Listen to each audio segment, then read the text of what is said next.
సమాజంలో వస్తున్న మార్పులకు అనుగుణంగా శారీరకంగానే కాకుండా మానసికంగా దృఢత్వంగా ఉంటేనే తను అనుకున్న గోల్ చేరుకోవడానికి ఉపయోగపడుతుందని బీఆర్ఎస్ వర్కింగ్ ప్రెసిడెంట్ కేటీఆర్ అన్నారు.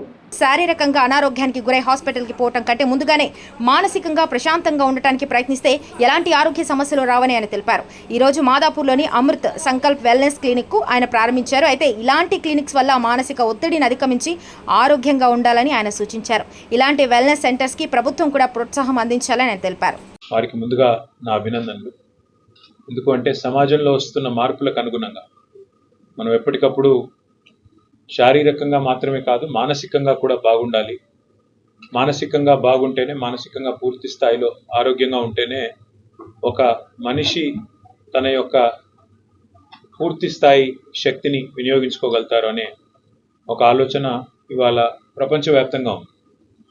కానీ భారతదేశంలో మనకున్న అలవాటు ఏమంటే జ్వరం వస్తే కానీ లేదా శారీరకంగా అవస్థ కలిగితే కానీ మనం డాక్టర్ల దగ్గరికి పోము. ఇక శారీరక అవస్థ బాగా ఇబ్బంది పెడితే చివరికి జబ్బు బాగా ముదిరిన తర్వాత మనకి డాక్టర్ల దగ్గర పోవడం అలవాటు.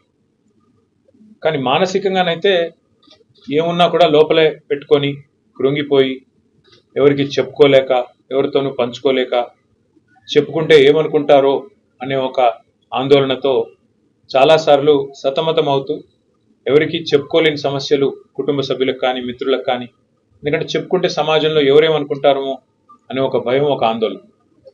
అట్లాంటి వాటన్నిటికీ ఇవాళ ఇట్లాంటి క్లినిక్స్ ద్వారా, అమృత సంకల్ప్ వెల్నెస్ క్లినిక్స్ లాంటి క్లినిక్స్ ద్వారా మనకు సమాధానం దొరుకుతుంది. ఎందుకంటే చాలా సందర్భాల్లో మనం మన ఫ్యామిలీ మెంబర్స్ కానీ ఫ్రెండ్స్ కూడా చెప్పుకోలేని విషయాలు మీరు ఒక క్లినికల్ సైకాలజిస్ట్ దగ్గరికి కానీ, అదేవిధంగా సైకాట్రిస్ట్ దగ్గరికి కానీ, అదే మాదిరిగా మరి ఇవాళ సాంకేతికతను కూడా ఇక్కడ జోడించి అవికా అనే ఒక ప్రోడక్ట్ కూడా తీసుకొచ్చి ఏదైతే ఒక ప్రయత్నం ఇక్కడ చేస్తున్నారో హృదయపూర్వకంగా మరి సురేంద్ర గారికి నా అభినందనలు.